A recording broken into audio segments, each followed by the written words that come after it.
On a balmy September morning in 1994 in South Africa, after an intense period of racial discrimination, apartheid had ended. I found myself seated in a speeding black taxi. Black taxis are minibuses used for informal public transportation, and the people riding them are mainly native South Africans. The driver was dashing through the streets, mouthing profanities at this elderly Caucasian lady who was riding alongside in a car. She had a gun pointed at him because he had cut her off. And then there was me, a 22-year-old Indian girl sitting in the middle seat. Indeed, I was in between in more ways than one. I'd been sent to South Africa on assignment, fresh out of college as an engineer working for a bank. Incidentally, for my wallet and me, my skin tone fell between color palettes, allowing me to ride the black taxi. Although that car chase did not end like a Hollywood action movie, the incident shook me up. That perspective of being close yet far left a deep impression. I was witnessing a dramatic demonstration of exclusion at several levels: color, education, economic status, indicative of a system that labeled people. Labels divide. Labels dictate what we can or cannot do. Labels enforce who we become. But labels also classify and clarify. A simple yet relevant example of this to me was dance. I come from this gregarious North Indian Punjabi family that loves to have fun and dance at every occasion or non-occasion. I considered myself a non-dancer. I used to hate being in barats, wedding processions, where people just dance freely, openly, publicly on the streets. I am in the back somewhere, way back. I would cringe at their ridiculous movements. Why would anyone do that? What is the purpose? Maybe it came from me not being very good at it, or from feeling ashamed at expressing myself through my body. Back then, I could not see the pleasure the Bharatis were enjoying, vibing to the music, letting themselves go, celebrating. The author or the writer in me now does understand that enjoyment in the moment is purpose enough. Expressing yourself is valuable enough. A non-dancer, that is the branding I had given to myself. Serious and responsible were other tags I owned. Ridiculous as it seems to me now, the two labels of fun-loving and being responsible could not coexist. I disapproved of dancing, and so I stood in the corner, rolling my eyes, cursing my two left feet maybe, being self-righteous at the same time, judging others. Until I came across this profound analogy which said, if you are a frog, you must recognize that. Accept your frogginess and attempt to be the best frog in the world. Don't try to be a crow or a butterfly. Its frogginess is its essence. It is what I call the center. If a frog refuses to accept its bulging eyes, slimy skin, and inability to fly, labeling them as flaws or weaknesses compared to the fluttering wings of a butterfly, that would mean denying its fundamental truth. To thrive in its environment, it needs precisely that: the bulging eyes, the slimy skin, and the ability to leap, not fly. At the same time, the frog cannot condemn the butterfly for not being able to live in water, isn't it? I realized that the one person who was judging me the most was me myself. I now dance without a care, and I try to look for fun in the most serious things that I pursue, and that has catapulted my happiness and growth. But the question I kept coming back to was, why does the frog think it wants to be a butterfly? After all this study, a few years of investigating strong desires, self-assigned labels, bridging the present and future identities, all the pieces came together and fell in place. Click! That's what it felt like when Selfium was born. Selfium is the name of the framework I created, which allows anyone to be able to express their center, their uniqueness, their frogginess.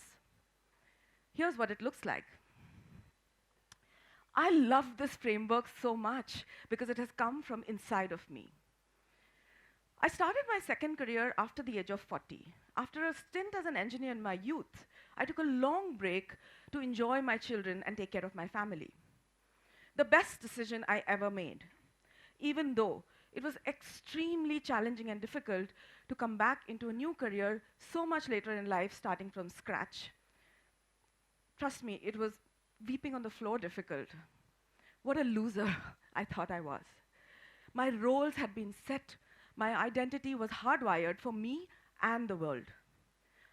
Selfium surfaced from the realization that I could be an amazing mother, a silly dancer, and have a smashing second career. I could have it all. Quite simply, the essence of Selfium is that each and every one of us can have our all. You have to ask yourself these 4 questions. First, think about it. What are all the labels I use to describe myself? Think of all the labels that you use to describe yourself. Next, what is a big dream that I have that truly matters to me?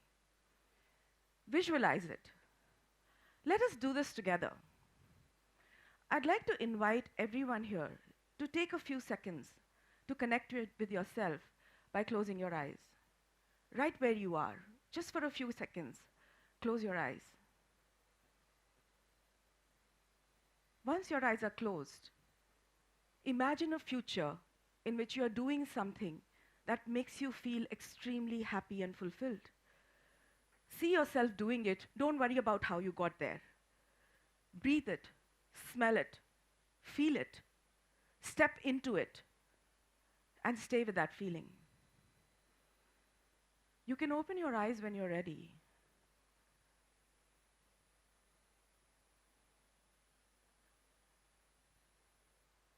Now ask yourself, who do I need to become to achieve what I just saw?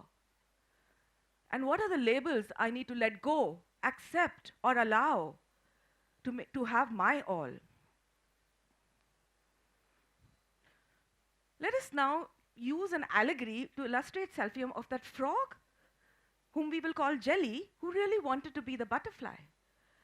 There was something about the butterfly that Jelly the frog really loved. Maybe it was the ability to glide gracefully from flower to flower, or to be marveled at by others as a captivating being. I think frogs are lovely creatures, but they are not typically used as a symbol of beauty. After all, you don't find frog prints on curtains or dresses, do you? Only on goofy pajamas and children's clothing. Jelly the frog believed it was ugly. It had internalized and accepted the worldly definition of beauty, and hence it starts believing that the only way it can be beautiful is if it becomes a butterfly. And right there, it starts limiting itself from its natural frogginess. Jelly knows it cannot be a butterfly, it doesn't know how to be a butterfly, so it sits on its lily pad feeling sad and hopeless, instead of realizing that beauty comes in many forms, and it can aspire to become the most beautiful Jelly the frog in this world. Applying Selfium to Jelly, the present identity of Jelly the frog is that it is ugly. Its big dream is to be admired by others. And the future identity that Jelly must start embracing is that start believing that it is a beautiful frog, transcending the externally imposed concepts of beauty by challenging them. Jelly must let go damaging self-criticism so that it can feel light and leap high. It must accept that it is a frog and not a butterfly, and it must allow itself to become the most beautiful version of itself, overcoming personal apartheid. Jelly can be beautiful and be a frog without any inner conflict. And that allows Jelly to have its all, and it can truly, truly appreciate the butterfly when it's inclusive of itself. Another idea that strengthened this further was a social psychology theory I came across in my research called stereotype threat. Stereotype threat talks about the risk of conforming to those stereotypes that are obstructive to us. There are more than 300 studies published that indicate the detrimental effects on performance of it. Stereotype threat starts becoming a self-fulfilling prophecy if we continue to give positive reinforcement to those stereotypes that are not helping us. When I realized that I was embodying these unhelpful stereotypes, it was transformational for me. One example is of a lady called Maya. Maya came to me with a passion for wanting to bridge the gender gap through her research, a new role she was taking on. Ambitious Maya revealed to me that she was a chronically shy and an introverted person. The new role required Maya to network extensively. Maya felt stuck, and she felt stuck and she felt sad sitting on her lily pad. When Maya visualized her big dream, she saw herself working and talking to a whole lot of people, having lively discussions on fascinating ideas. A realization dawned on her that she actually loved working with like minded people. Coming in touch with that realization inspired Maya to willingly let go of the idea that shyness and networking are mutually exclusive. By connecting to her big dream, Maya could get the energy and the clarity to be able to go and reach out to a few professional contacts she felt comfortable with, culminating in successful projects. When Maya chose to allow contradictory labels to exist within her, she included herself and she created inclusion for others. As students, I imagine many of you are at that stage of your life where you consider your future endeavors. Your choice of specialization may be a calling for some of you, and for others, you're pursuing it because your parents expect you to do so, or you think it will be good for your careers.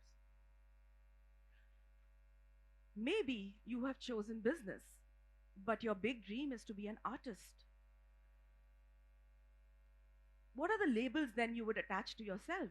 Probably that of being an obedient son or a daughter, realistic, hardworking.